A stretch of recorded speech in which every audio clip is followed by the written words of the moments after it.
seguinte, ó. Então já que vocês estão me vendo bem, vocês estão vendo a tela aí, tudo bem? Vamos lá, ó. Então, tecido conjuntivo, o que é que eu quero mostrar para vocês já de cara? Deixa eu aumentar aqui um pouquinho, beleza?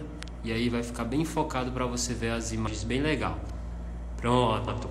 Então, no caso do tecido conjuntivo, assim como o tecido epitelial, galera, nós temos que ter atenção às origens, da onde surge cada grupo de tecido. Isso é a primeira coisa básica, tá? Então, no caso do tecido conjuntivo, origem mesodérmica, tá? Então, lembrando que durante o desenvolvimento embrionário, lá naquela fase de gastro, nós temos a formação dos 3 grandes folhetos embrionários nos animais que são classificados como triblásticos, tá? Em cada um desses folhetos embrionários vai dar origem basicamente a um grupo maior de tecidos. Esses tecidos são justamente os tecidos que nós vamos estudar aqui. No caso do tecido conjuntivo, sempre que falar nele, você tem que guardar que a origem dele é mesodérmica, tá? E aí você vai ver que a grande maioria dos tecidos do corpo humano é justamente tecido do conjunto dos conjuntivos, tá? Então, nesse caso aqui, você vai ter diversas características. E aí, para fixar mais fácil esse processo,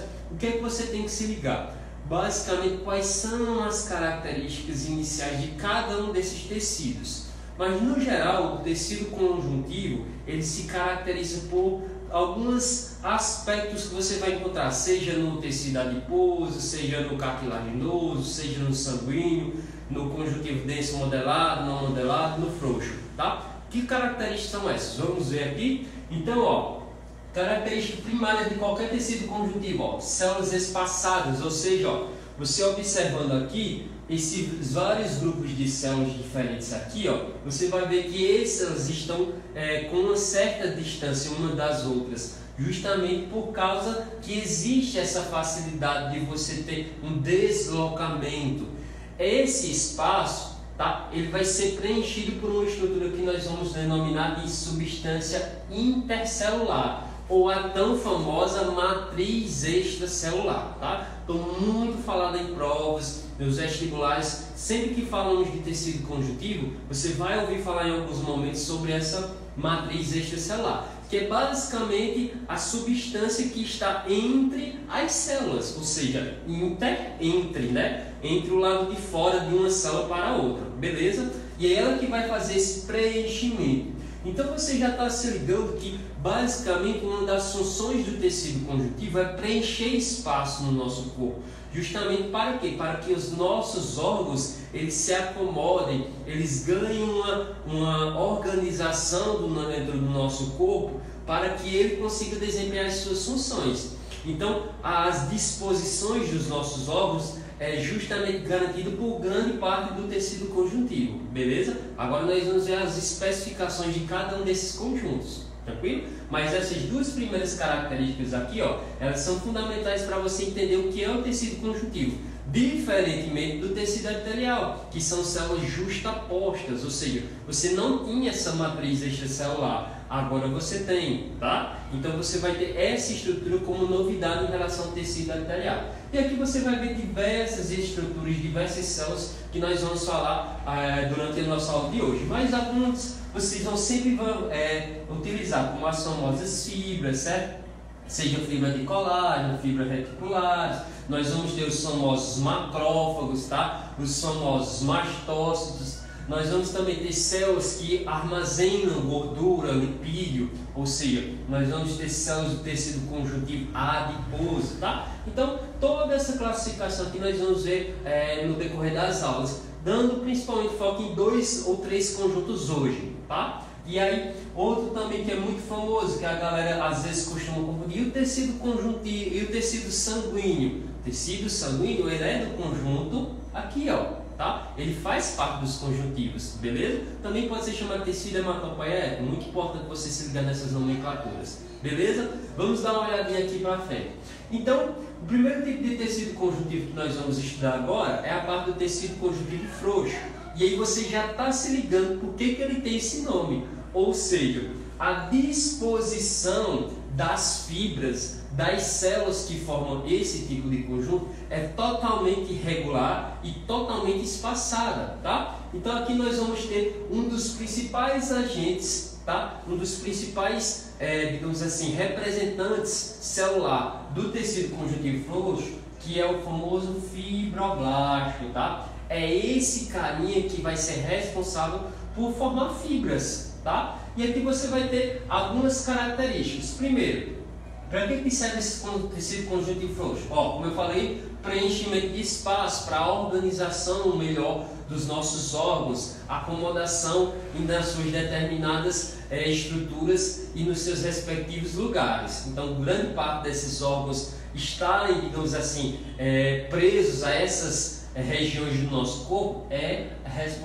responsabilidade do tecido conjuntivo frouxo, tá? Mas ele também vai participar do tecido, da questão do nosso sistema imunológico, ou seja, do nosso sistema de defesa, beleza? Então aqui você tem alguns representantes, como por exemplo, fibras de colágeno, você vai ter a questão da formação de estruturas que também faz parte da pele, tá? Uma estrutura muito importante para manter esse aspecto mais jovem, o ácido hialurônico, que algumas, digamos assim, clínicas de estética, você recebe injeções com esse ácido para preencher a pele, para dar aquele aspecto mais jovial, beleza? Nós temos também a questão de fatores de crescimento e a famosa matriz extracelular. E aqui vocês estão vendo a disposição das fibras. Então, dando destaque às fibras de elastina e colágeno, tá? Colágeno vai ser o principal representante quando a gente fala de fibra, tá? Que é um tipo também de proteína. Então você tem fibras de elastina, você tem colágeno e você tem um principal representante que seria esse carinha, o fibroblasto, que é uma estrutura responsável por fazer a defesa do organismo, beleza? Então por isso que está associado à questão do sistema imunológico. Outro carinha que nós vamos ter que ter atenção, ainda dentro do grupo do tecido conjuntivo frouxo, tá? São esses três representantes aqui. Quem são esses? Vamos identificar quem são eles. São três grupos de células que são chamados de macrófago, plasmócitos e mastócitos. Todos esses três, assim como os outras células que vão desempenhar funções do nosso sistema imunológico, a função básica aqui é defesa do nosso corpo, agora de formas diferentes. Um dos principais representantes que nós temos sempre falado quando nós estamos conversando sobre imunidade é o macrófago. Aqui você está vendo, ele está emitindo expansões da sua membrana, os famosos pseudópodes. Ele está aqui, fazendo um processo de fagocitose de um antígeno, ou seja, de um organismo estranho, de um corpo estranho, beleza? Então ele é muito famoso, muito ativo por fazer esse processo aqui de fagocitose e de defesa do nosso corpo, beleza? Esse carinha, ele vai ter algumas denominações diferentes. Por exemplo, lá no nosso tecido sanguíneo, ele é chamado de monócito. Quando ele sai do tecido sanguíneo e vai para outros tecidos, aí ele ganha essa nomenclatura aqui de macrófago, tá? Então, quando ele sai do tecido sanguíneo para outros tecidos, a gente chama esse processo de diapedese, tá? Diapedese é a saída do macrófago. Na verdade, ele é um monócito, quando sai, ganha essa denominação chamada macrófago, tá? Outra célula de defesa chamada de plasmócito, esse cara é um dos principais responsáveis pela produção de anticorpos no nosso organismo. Então ele é basicamente uma fábrica de anticorpo para reagir de acordo com a entrada de antígenos no nosso organismo, beleza? Já o mastócito, ele é responsável por alguns processos importantes no nosso corpo, como as reações a um determinado organismo, alguma coisa estranha, tá? Então ele é muito rico em duas estruturas, tanto a heparina quanto a histamina. E aí o que acontece de tão problemático? É quando essa célula ela começa a reconhecer algo como estranho, só que na verdade essa estrutura não faria nenhum mal para o corpo. Quando é algum organismo, um antígeno que vai causar um problema, beleza, ele está cumprindo a função dele. Mas quando de repente ele reconhece algo que naturalmente para a grande maioria das pessoas não iria fazer mal, aí ele começa a desencadear uma reação alérgica. E aí por isso que alguns processos podem ser perigosos para determinadas pessoas e para outras não. Por exemplo, tem gente que tem reação alérgica a pelo de gato, pelo de cachorro, grão de pólen, não pode sofrer picada de abelha, não pode comer por exemplo, crustáceos, né, frutos do mar, entre outros exemplos que a gente pode citar. Geralmente são estruturas que não fazem mal à grande maioria das pessoas, mas para algumas, tá? Esse carinha aqui começa a produzir demais essas substâncias, o corpo reconhece como uma reação extremamente perigosa e aí por isso que ele causa as famosas alergias. E aí esse grau de alergia também varia de organismo para organismo, beleza? Então esse mastócito está realmente relacionado à questão de processos alérgicos, beleza, galera? Vamos seguindo aqui. Tudo isso relacionado ao sistema imunológico encontrado no tecido conjuntivo frouxo, tranquilo?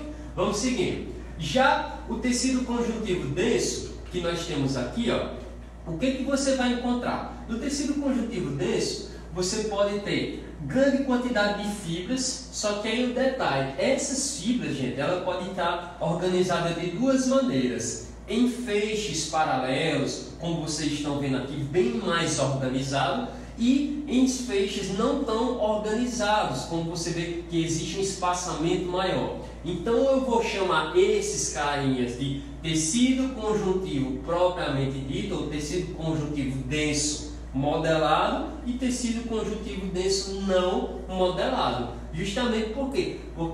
Por causa da disposição das fibras. Basicamente é essa a questão que classifica em modelado e em não modelado. É a disposição das fibras. E aí você já vai ter que se ligar o seguinte: se eu vou ter fibras mais modeladas, onde é que eu vou encontrar essas estruturas? Eu vou encontrar esse tipo de tecido em regiões que eu vou ter que ter uma resistência maior, que eu vou promover movimentação, tá? Então você vai encontrar nas articulações, justamente para quê? Para que você permita que ela consiga fazer essa movimentação, muitas vezes erguendo peso, é um esforço muito grande que ela exerce, e essas fibras elas têm que acompanhar esse movimento.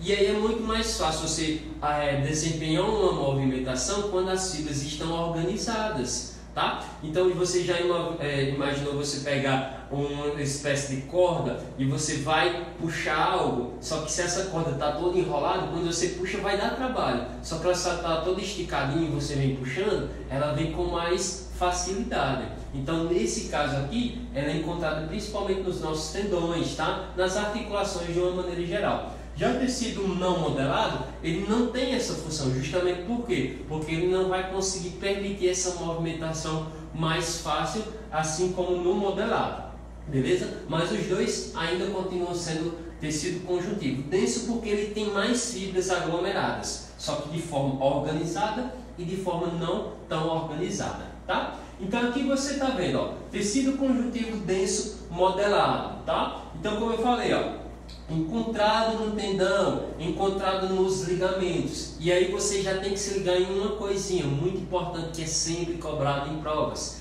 Tendão, gente, é aquele que liga o músculo a osso, tá? Então você tem uma fibra, justamente, extremamente organizada, totalmente linear, compacta, para promover uma melhor movimentação dessa estrutura, tranquilo? Você tem um ligamento quando você tem fibras que unem osso a osso. Então, tendão, músculo a osso, ligamento, osso a osso. Agora, tudo isso faz parte do tecido conjuntivo denso modelado, beleza? Vamos dar uma olhadinha no denso não modelado? Quando a gente fala no denso não modelado, onde é que você vai encontrar esses carinhas? Principalmente, nos envoltórios dos ossos, cartilagem e na nossa derme, tá? Vamos com calma, Quando a gente fala de osso, o osso, gente, principalmente nas extremidades, nas pontas dele, e principalmente quando ele entra em contato com outros ossos, ele tem uma camadinha de tecido conjuntivo não modelado, tá? E aí essa camada a gente vai chamar de periósteo. Esse termo ósteo é osso, tá? Peri é de periferia, então a periferia do osso é revestida por tecido conjuntivo denso não modelado. Quando a gente falar de cartilagem, você vai ter uma nomenclatura chamada de pericôndrio. Côndrio é cartilagem, tá? E aí peri de periferia, ou seja, a parte onde você tem a grande massa de fibras, ela é revestida por um tecido, geralmente desse padrão aqui, tá? E aí ela vai fazer essa estrutura chamada de pericôndrio, tá? Mas para a prova, a parte que é mais cobrada de tecido denso não modelado é a derme. Lembra que a derme, ela é uma das camadas que formam a pele. E lembre que a gente bateu bastante na tecla na aula passada, que pele é um órgão, e a gente está falando de tecido. Então, órgão é um nível de organização acima de tecidos, tranquilo? Então aqui você vê, ó, que a camada mais externa da pele é a famosa epiderme, onde origem tecido epitelial, origem da ectoderme, tecido epitelial que forma a epiderme. Aí eu vou entrando nas camadas interiores, ó. Camada imediatamente abaixo da epiderme, a famosa derme, que é composta por esse conjunto aqui de tecido, tá? O denso não modelado. E se eu me aprofundar mais, eu vou chegar em outro tipo de tecido conjuntivo, ó, onde eu vou ter uma camada de células chamada de camada subcutânea, que a gente vai falar um pouquinho mais pra frente. Beleza? Então aqui vocês estão vendo, ó, que esse carinha aqui, ele é responsável por formar duas estruturas bastante famosas para a gente, mas talvez você não soubesse que é esse carinha que forma, que são as cicatrizes, tá? E as estrias. Tanto a cicatriz quanto as estrias, elas surgem a partir da lesão de determinados tecidos. E aí o que é que acontece? Quando o nosso corpo tem uma lesão, e geralmente essa lesão é um pouco mais abrangente, o processo de regeneração ele não é completamente igual ao que deveria ser. Então, as células que são lesionadas, elas deveriam ser repostas pelo mesmo tipo, pelo mesmo padrão. Só que às vezes isso não acontece. E justamente quando isso não acontece, um tecido vai ser substituído por outro. Então, quando você tem uma lesão mais profunda, quando você lesiona tecido epitelial, tecido conjuntivo, denso, modelado, todos esses tecidos, ou até tecido muscular, eles vão ser substituídos por esse carinha aqui, o denso não modelado. Por isso que você vê a formação de uma marca, que aí a gente chama de cicatriz. Em algumas regiões do corpo, também você tem linhas mais esbranquiçadas. São linhas que são chamadas de estrias. Essas estrias são fibras, tá, que se formaram a partir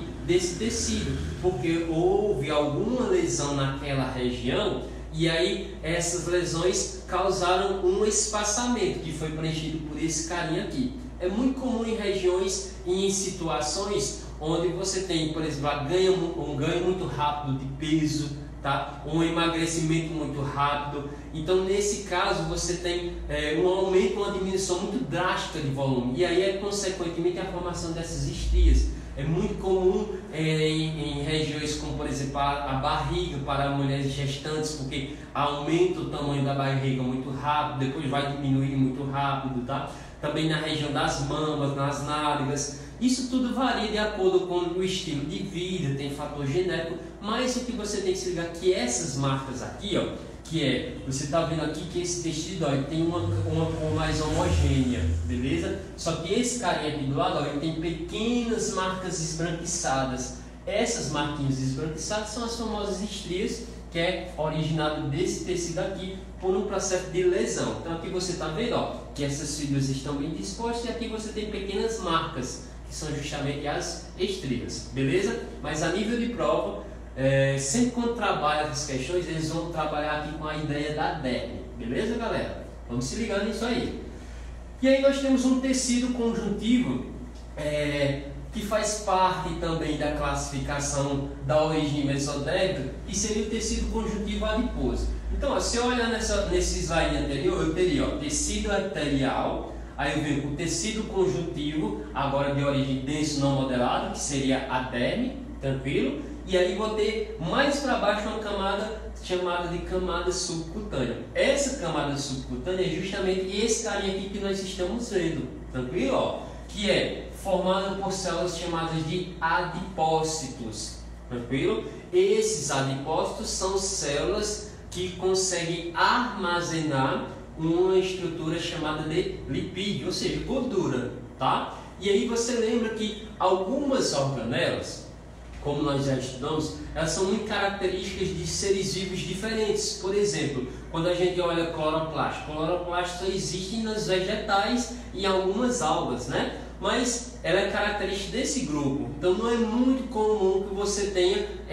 cloroplasto em outro ser vivo. Assim como vacúola é muito comum em organismos como, por exemplo, plantas, não é muito comum em animais. Mas nesse caso das células dos adipócitos, a gente pode dizer que nós temos um tipo de vacúolo que é específico para armazenar esse carinha aqui, ó, a gordura. Então, qual é o intuito? É justamente fazer uma reserva de gordura. E aí você sabe que a gordura ela tem várias funções, né? Como a principal, que é reserva energética, mas também serve para a questão do equilíbrio térmico, para conservar calor, tranquilo? Você também tem a condição de amortecimento de choque mecânico, ou seja, quando você sofre alguma pancada, a camada de gordura amortece, ela suaviza esse atrito, essa pancada que você sofreu. Então, é importante que nós tenhamos uma certa quantidade de gordura no corpo. Então, como você vê aqui, principal função energética, mas também funciona como isolante térmico,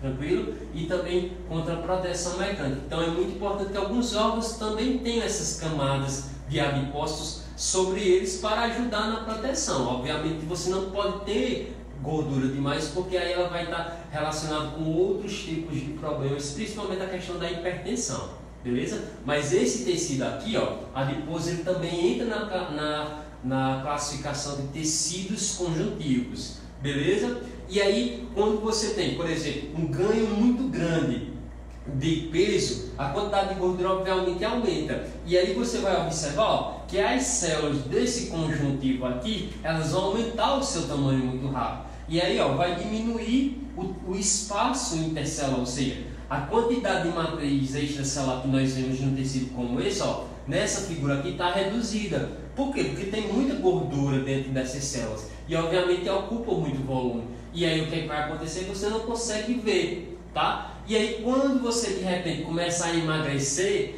esse espaço aqui ele vai ficar o quê? Disponível. E aí justamente o que vai acontecer? Pode ocorrer o preenchimento, a substituição de um tipo de tecido pelo outro. Então o tecido adiposo em determinadas regiões ele pode ser substituído pelo modelado, e aí por isso que você tem a formação de estrias, principalmente ali na região do abdômen, tá? Porque é muito comum você ter esse aumento de massa e essa perda de massa, e aí consequentemente você está substituindo um tecido pelo outro, tá? Mas é muito importante você lembrar que esse tipo de tecido aqui, ele é relacionado ao tecido conjuntivo, e ele vai desempenhar principalmente essas três funções, sendo a principal a reserva energética. Tranquilo? Então você vai ver que quase todo o citoplasma aqui, ó, é preenchido por gordura.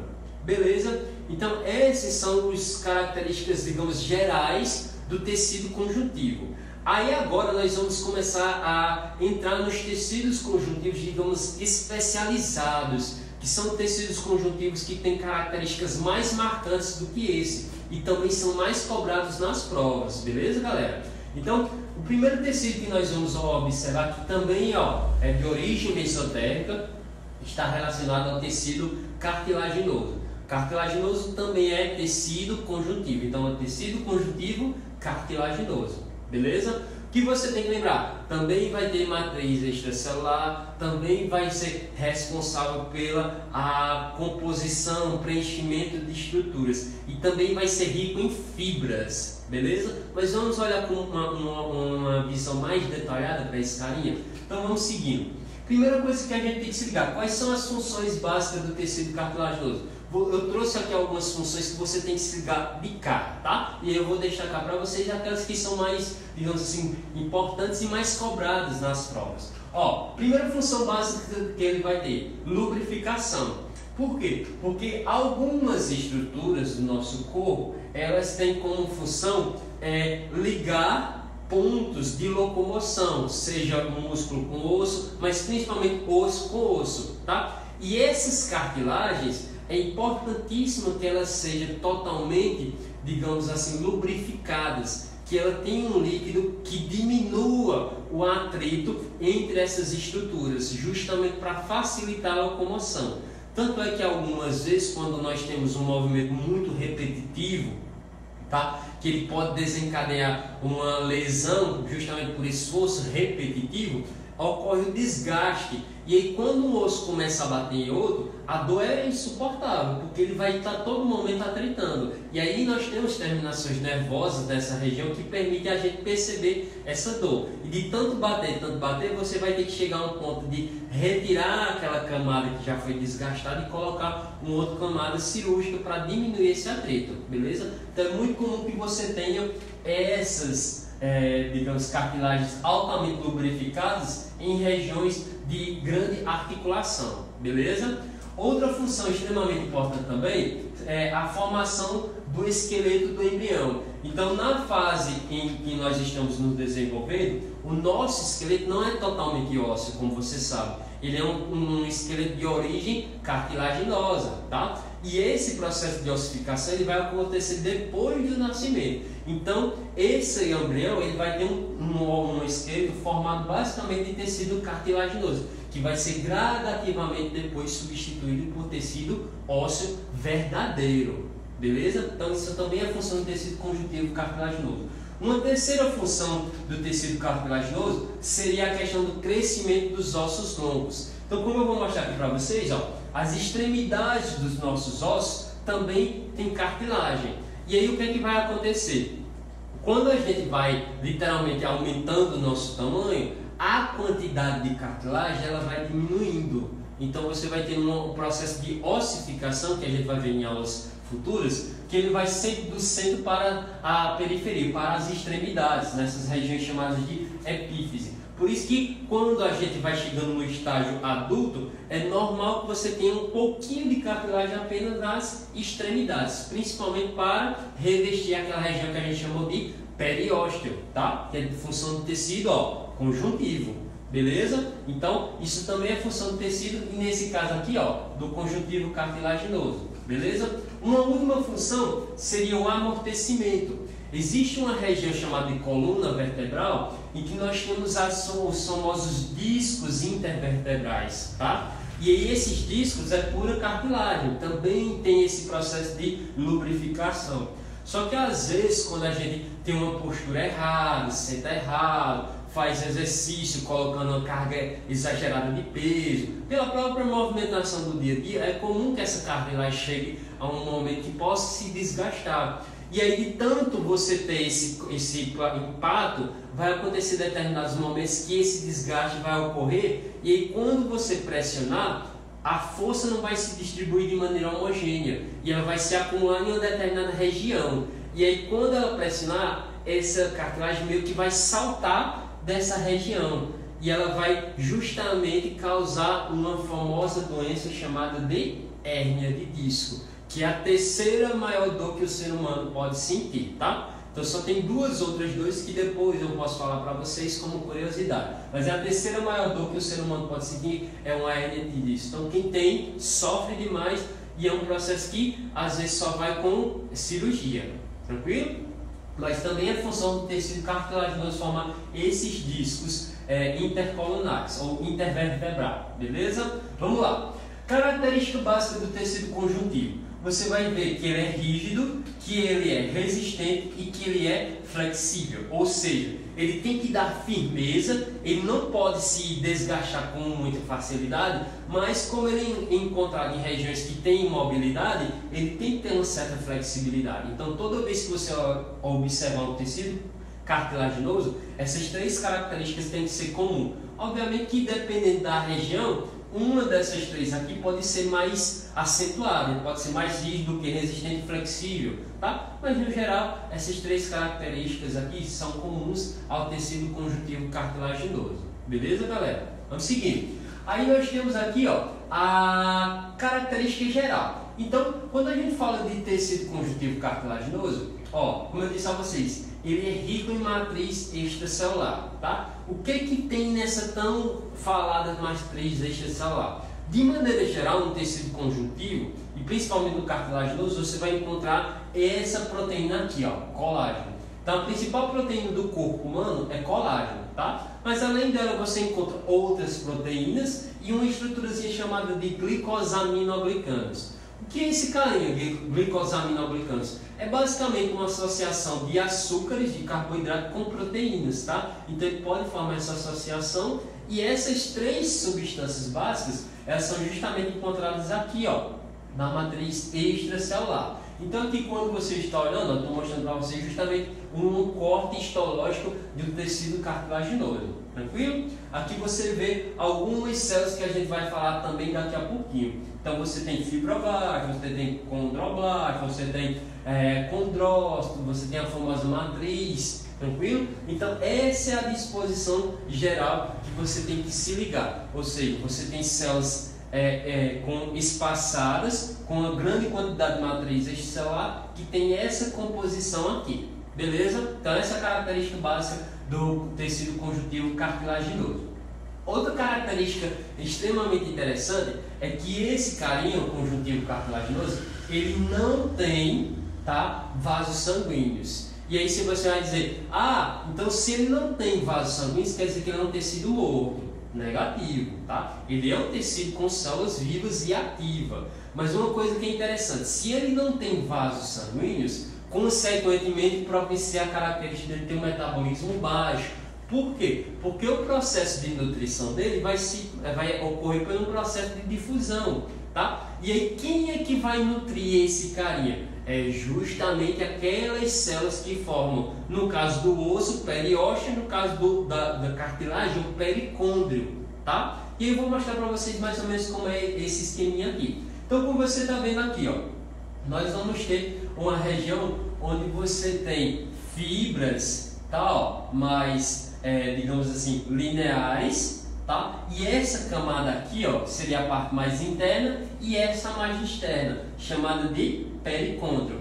Esse pericôndrio aqui é que é responsável por manter viva, por nutrir as células do tecido cartilaginoso, tá? Então esse carinha recebe oxigênio e consegue passar para as outras células. Como não é um processo que você tem muita oxigenação, por isso que o metabolismo dele é baixo. E aí um segredinho e um conhecimento a mais para você. Se ele não recebe tanto oxigênio, quer dizer, gente, que algumas vezes é normal que as nossas cartilagens, nosso tecido cartilaginoso, ele faça um processo de fermentação, tá? Justamente por causa da alta demanda de oxigênio, mas não tem um suprimento que dê de conta. Então, consequentemente, você vai ter um processo de fermentação, tá? Então, não estranhe ouvir que tecido cartilaginoso faz fermentação. Se ele tem um metabolismo baixo, é porque recebe pouco oxigênio. Então, consequentemente, vai faltar algum oxigênio em algum momento, mas o metabolismo não pode parar. E aí ele vai fazer o processo de fermentação. Beleza? Por isso que é muito difícil o processo de cicatrização de tecido cartilaginoso. Justamente porque o processo de renovação é muito lento, graças ao metabolismo baixo, por causa dele não ter vasos sanguíneos. Tranquilo? Então é isso que eu tenho com você, que eu quero que você perceba, é tentar associar as características dele com as funções que ele vai desempenhar e como ele desempenha essas funções. Porque senão você vai ver um monte de nome, um monte de classificação e não consegue entender como é que esses tecidos funcionam. Beleza, galera? Vamos lá. Além dessa característica, você pode ter um outro processo. Então, nem sempre o processo de nutrição vai se dar pelo pericôndrio. Às vezes, esse processo de nutrição ele vai se dar através de uma estrutura chamada de líquido sinovial, que é justamente esse líquido encontrado nas cartilagens, onde você tem a junção de ossos, tá? Ou seja, esse líquido sinovial ele consegue disponibilizar oxigênio, tá? Para a cartilagem que está entre ossos. Tá aqui muito famosa aquela cartilagem ali que você encontra ali na região do joelho, do ombro. Então é muito comum que você tenha esse líquido para a nutrição dessas estruturas. Então, com exceção das articulações, tá, que você tem a cartilagem, as articulações, principalmente do nosso cotovelo, joelho, elas são mantidas pelo líquido sinovial. Tá? Quando eu falo das demais cartilagens, aí elas vão ser nutridas por quem? Pelo pericôndrio. Se ligue nessa diferença. Articulação líquido-sinovial, e na questão das demais cartilagens você vai ter a nutrição pelo pericôndrio, porque no caso dos dois você tem ausência de vasos sanguíneos. Muito importante você gravar essa informação, beleza? Vamos seguindo. Basicamente nós vamos ter dois grandes tipos de célula, tá? E aí você vai ter que se ligar nesses tipos de célula. Primeiro que eu quero falar para vocês, galera, são os condroblastos. Condro, prefixo de cartilagem. Blasto quer dizer célula, só que é uma célula jovem, tá? Então nós vamos ver outros tipos de célula com essa terminação aqui, blasto, beleza? Então sempre que eu vi em histologia, blasto é uma célula jovem. Condro de cartilagem, então uma célula cartilaginosa jovem. Basicamente, para que serve esse condroblasto? Para produzir colágeno. Essa é a função dele. Então, nesse caso aqui, esse condroblasto, ele se refere a essa produção, tá? E aí você vai encontrar esses condroblastos aonde? Geralmente, gente, os condroblastos, eles estão na região mais periférica, ou seja, na região mais externa da cartilagem, tá? Então, ele fica muito próximo aqui do pericôndrio. E aí tem uma característica que às vezes a galera cobra, é uma coisa bem específica mesmo, que é o seguinte: o condroblasto ele pode dar origem a outros condroblastos, beleza, isso é normal, por mitose, tá? Só que quando um condroblasto ele dá origem a vários outros e ele forma meio que aglomerados de condroblastos, eu vou dar uma nomenclatura para isso, eu vou chamar de grupo isógeno. Iso quer dizer igual, né? Isógeno, esse gene vem de origem, então mesma origem, então quer dizer que é uma única célula que deu origem a vários outros iguais a ela, e fica meio que todo mundo aglomerado, Então, aqui você tem um aglomerado, aqui você tem outro, tá? Então todos esses aglomerados de condroblastos são chamados de grupos isógenos, ou grupo isógeno, beleza? Então essa é a característica. Eu queria mostrar para vocês também que esse condroblasto ele vai ser responsável por um tipo de crescimento classificado como aposicional, que é justamente esse crescimento que está aqui na periferia. Então ele vai crescer em direção à periferia. Essa classificação é chamada de crescimento aposicional e ela só acontece pelo processo de multiplicação dos condroblastos. Grave isso também, beleza? Você tem outro tipo de célula que são chamados de condrócitos. Os condrócitos são condroblastos que amadureceram, tá? Ou seja, os condroblastos são células adultas, são células mais velhas do que os condroblastos, tá? O que você tem que se ligar? Que os condroblastos eles estão na parte mais interna. Então, você tem aqui as fibras que são formadas pelos condroblastos, tá? Ali na periferia, tá? Quando elas vão envelhecendo, elas vão migrando para a parte mais intermediária, mais interna, na verdade, do tecido cartilaginoso. E aí, a partir do momento que eles vão fazendo essa migração, eu vou chamar eles de condrócitos. Tranquilo? Qual é a função do condrócito? Basicamente é a mesma do condroblasto, a produção de colágeno. Só que, assim como o condroblasto, quando esse tipo de tecido aqui começa a crescer, temos uma classificação. Nesse caso aqui, você vai ter um tipo de crescimento chamado de crescimento intersticial, beleza? Então esse crescimento intersticial é quando você tem a multiplicação dos condrócitos, belezinha? Então, condroblastos aposicional, mais na periferia, condrócitos intersticial, mais na parte interna da cartilagem. Se ligue nesse processo. Aí agora nós vamos ver os 3 tipos básicos de cartilagem e principalmente onde é que eles são encontrados. Nos vestibulares mais, digamos assim, tradicionais, é muito importante que você saiba, tá? Principalmente das particulares, a relação tipo de cartilagem e a região do corpo onde eu vou encontrar. Tranquilo? Vamos lá, configuração básica. Cartilagem hialínica, elástica e a fibrosa, tá?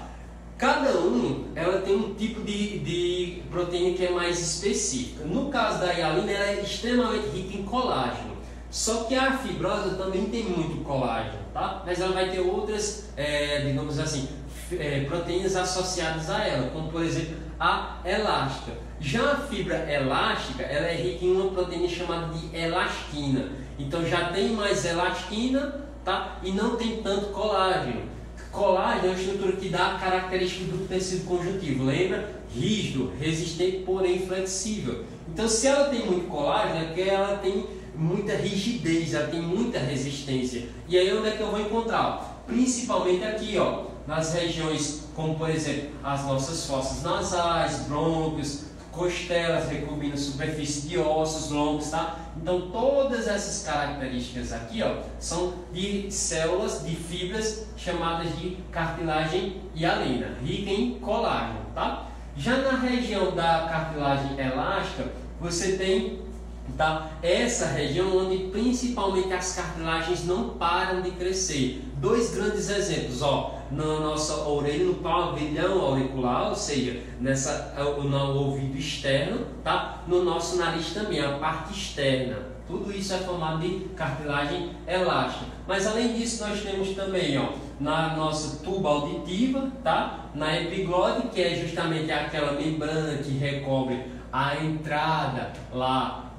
nas nossas vias aéreas da traqueia, tá? Justamente para tampar e fazer com que corpos estranhos não entrem nas nossas vias aéreas, formadas, ó, de cartilagem elástica. Então você vê que tem uma movimentação, é uma estrutura mais flexível do que rígida, tá? E no caso da cartilagem fibrosa, você tem ela principalmente nos nossos discos intervertebrais, ou seja, ele tem que ser rígido, resistente, mas ele não pode ser, digamos, inflexível. Ele tem que ser flexível, justamente para ele poder amortecer o impacto ocasionado pela nossa movimentação. Então ele é rico em colágeno, mas ele também tem uma certa quantidade de fibra elástica para que ele consiga acomodar o nosso impacto, o peso do nosso corpo, tá? Então você tem uma característica de uma fibra mais resistente, uma mais flexível e uma que seria mais ou menos a mistura dessas duas primeiras. Então a cartilagem fibrosa, ela tem características tanto da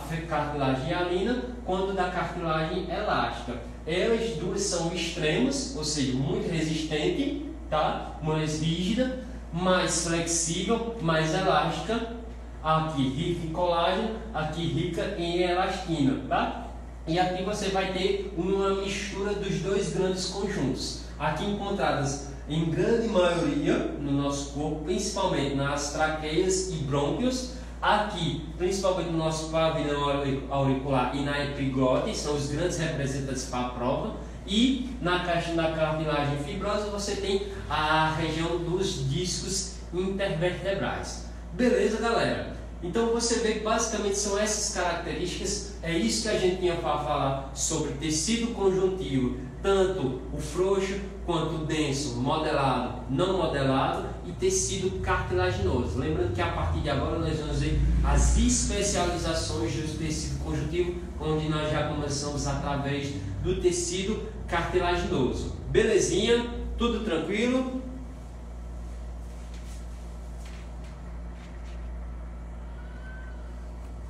Beleza, né? Então, essas foram as características gerais de cada um desses grupos de tecidos. Vamos resolver algumas questões. Eu vou resolver umas questões de cada um desses tecidos que nós vimos, principalmente do tecido epitelial e tecido conjuntivo. Então, eu mandei para vocês aí, galera, enquanto vocês ainda não receberam o módulo, a questão das perguntas que nós vamos ver hoje, tá? Então, as questões do módulo, vocês peguem aí, por favor, que eu mandei para vocês, e vamos começar a resolver algumas questões aqui, tranquilo? Então, ó, primeira questão da parte de tecido epitelial. Tecido epitelial, galera, peguem aí, por favor. Nós temos assim, ó, a pele é o maior órgão do corpo humano, beleza? Revestindo toda a superfície corporal, funciona como uma barreira protetora contra as radiações solares, particularmente os raios ultravioletos, beleza?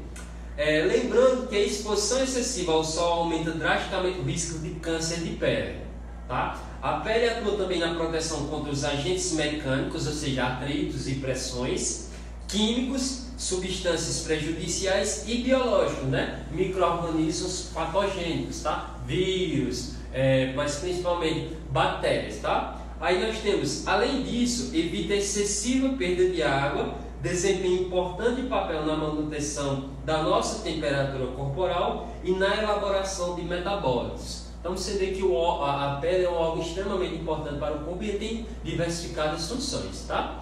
Aí vai dizer assim, considerando as principais funções desse órgão, é correto afirmar que, letra A, primeira questão do módulo, certo? Parte de tecido epitelial. Primeira questão, letra A diz assim, a presença de uma epiderme queratinizada, do ponto de vista adaptativo, está diretamente relacionada à reserva nutritiva. Essa é uma informação falsa. Por quê? Porque a questão de você ter uma estrutura queratinizada, que é uma proteína, ela está relacionada a uma maior proteção, tá? Então ela aumenta a rigidez, aumenta a impermeabilidade da pele. Então você lembra que na nossa camada mais externa nós temos a epiderme, e sobre essa epiderme é comum que nós temos essa camada de queratina para aumentar a proteção. Então queratina está relacionado com proteção e não com nutrição, beleza?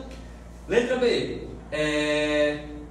nós temos aqui, as glândulas sudoríparas são responsáveis pela produção de suor, ajudando a elevar a temperatura do corpo ao ser eliminado. Então você vê com muito detalhe que ele diz que as glândulas sudoríparas estão relacionadas à questão de quê? Da manutenção da temperatura. Só que no caso aqui você tem o seguinte, você tem ele dizendo que ajuda a elevar a temperatura, e é falso, né? A gente transpira justamente para quê? Para diminuir a nossa temperatura corporal, para que a gente não desidrate tão rápido, beleza? Então a letra B também está errada. Letra C, a transpiração diminui em dias frios e os vasos sanguíneos da pele se dilatam, o que aumenta a perda de calor e mantém o corpo aquecido.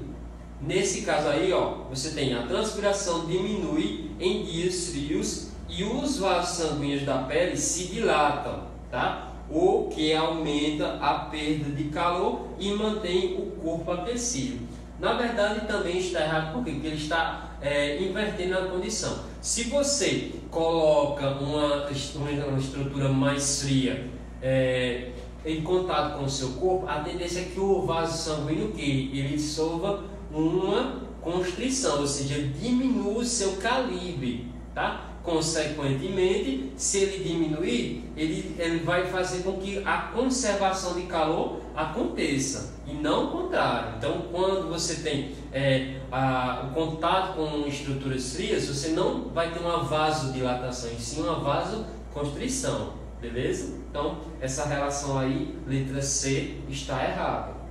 Letra D, a transpiração aumenta em dias quentes e os vasos sanguíneos da pele se contraem, o que diminui a radiação de calor para o meio, esfriando o corpo. Também está errado, por quê? Porque, digamos assim, ele alternou a relação. Em dias quentes é normal que você tenha uma vasodilatação, justamente para que você, digamos assim, entre em um equilíbrio térmico. E aí por isso que você transpira mais, para liberar mais água, para resfriar a superfície corporal e não desidratar tão rápido. Mas o importante é que você, em condições muito drásticas de temperatura, você resfria o corpo para que você não, digamos assim, consiga desnaturar as proteínas, beleza? Então essa relação aí também está errada, como na letra C. A letra E diz que a exposição da pele aos raios ultravioleta pode causar vermelhidão, beleza? Queimaduras e também estimular a produção de melanina, que a protege dos efeitos negativos da radiação. Perfeito, né, galera? Por quê? Você vê que quando nós estamos expostos à radiação, a nossa cor, tá? Ela também muda. Por quê? Porque o nosso corpo é estimulado a produzir melanina, por isso que a gente fica com aquele bronzeado da hora, né? E aí, algumas tonalidades de pele é normal que você tenha um pouco mais de vermelhidão, tá? E pode levar ao processo de queimaduras. No caso, com a exposição frequente, sem uso de filtro, você pode desenvolver o câncer de pele, quando todo mundo está ciente dessa situação. Então, todas essas afirmativas da letra E estão totalmente corretas, por isso que ela é o gabarito da nossa questão. Belezinha? Tudo tranquilo? Vamos fazer mais uma questão, ainda sobre o tecido epitelial. Algumas dúvidas aqui antes da gente passar para a próxima questão. Vocês que estão aí com o material das questões, já peguem aí a questão número 10 de tecido epitelial, tá? Vamos lá. Dúvida aqui, ó. Beleza. Vou falar da questão do tecido adiposo marrom e branco, tá? Aí eu vou deixar para fazer essa relação, principalmente quando a gente trabalhar a questão de tecido sanguíneo, porque aí eu vou falar da questão da nutrição do corpo, da questão da reserva energética, que aí facilita o entendimento, beleza, Lucas? Então, na próxima aula que a gente vai falar de tecido sanguíneo, aí eu vou mostrar a relação e aí eu volto a falar dessa questão do tecido adiposo branco e o marrom. Não se preocupa não, tá? Mariana, professor, os mastócitos estão relacionados com doenças autoimunes? Pode estar relacionada, sim, Mariana. Por quê? Porque o processo de reação, tá, do nosso corpo, quando ele vai, digamos assim, sinalizar, principalmente para o nosso sistema de defesa, que algo errado entrou ou que algo errado está ali naquele momento. Por isso que quando nós temos alergia a uma coisa que teoricamente não faz mal para as demais pessoas, beleza. O que é extremamente horrível é quando o corpo começa a sinalizar que uma célula, por exemplo, está fazendo algo ruim para o corpo. Só que às vezes essa célula, na verdade, ela não está fazendo algo ruim. Então, existe um desvio de sinalização, a informação está passando de forma errada. Como os mastócitos têm uma das principais funções dele é essa sinalização, essa criação de um alerta de que algo está errado com o corpo, ele pode estar relacionado com o desenvolvimento de doenças autoimunes, tá? Então lembrando, galera, que doenças autoimunes são aquelas doenças que o corpo ele se autodestrói, ele ataca a si mesmo por processo de sinalização errada, que pode estar associado aos mastócitos, como também pode estar associado às células do tecido nervoso. Beleza? Tranquilo? Vamos lá. Seguindo. Dentro dessas características, nós temos também, aí como eu falei, a questão número 10, tá? Questão número 10, que eu vou falar para vocês, ainda tecido epitelial, para a gente fechar a nossa aula de hoje, tá? Então, no caso da questão número 10, rapidinho aí, ó. Você tem o seguinte, gente, ó. Associa as colunas. E aí você tá vendo, quem tá com o material, que nós temos 5 tipos de células relacionadas à classificação do tecido epitelial. Lembra que eu classifico com base na quantidade de camadas, simples ou estratificado, e com base no formato, né? Cúbico, pavimentoso ou cilíndrico. E eu posso juntar os dois. Mas você tem que lembrar da relação onde eu encontro cada um, tá? Quando eu tenho um processo mais de estratificação, são regiões onde você tem maior probabilidade de encontrar algo de defesa, enquanto camadas simples está relacionada à passagem ou a transporte de substâncias, beleza? Então, ó, o número 1, ele diz assim, epitélio simples e pavimentoso. Onde é que você vai ter essa relação, tá? Você vai encontrar isso quando você tem a permissão da passagem de substâncias, por exemplo, entre os nossos alvéolos pulmonares. Então, o quarto parênteses dessa questão seria a correlação entre epitélio simples e epitélio simples pavimentoso. É uma região que permite a passagem de gás, que é uma estrutura extremamente pequena, tá? E no caso encontrado nos nossos alvéolos pulmonares. 2 seria o epitélio estratificado pavimentoso. Ó, estratificado, então eu já tenho que procurar uma relação de proteção. E aí onde é que eu vou encontrar? Eu tenho, ó, lá no último parênteses tem proteção mecânica e proteção contra a perda de água. Ocorrem em áreas de atrito, como a pele e nas mucosas bucal e vaginal. Perfeito, tá? Epitélio estratificado pavimentoso seria o último parênteses, número 2. Terceiro relação, epitélio simples prismático. Simples uma camada, prismático porque a célula dele é mais cilíndrica, mais alongada. Onde é que eu vou encontrar ele? Principalmente nas regiões onde eu tenho que passar, mas eu tenho que aumentar a superfície de contato. Olha, digestão. Atua na digestão e na absorção de nutrientes. Nos intestinos, sua superfície livre de células é rica em microvilosidades, que aumenta a área de absorção. Então, epitélio simples prismático você encontra no intestino, beleza? 4. Epitélio simples cuboide ou cúbico, tá? Então, ó, simples você tem a região que permite passagem. Nesse caso aqui agora, você tem, ó, ocorre nos tubos renais, tendo como função básica a absorção de substâncias úteis presentes na urina, devolvendo-as para o sangue. Então, quando você tem a reabsorção de substâncias lá nos néfrons, parte dessas substâncias volta para o sangue. E essa permissão é graças ao formato de uma única camada e que essas células são cúbicas, elas são mais perfeitinhas, mais organizadas, um padrão mais quadrado, tá? E o último seria o pseudoestratificado, que é justamente quando você tem nas cavidades nasal, traqueia, nos brônquios, onde possuem glândulas mucosas que aglutinam partículas estranhas que penetram no organismo pelas vias aéreas, através dos famosos cílios que transportam essas partículas para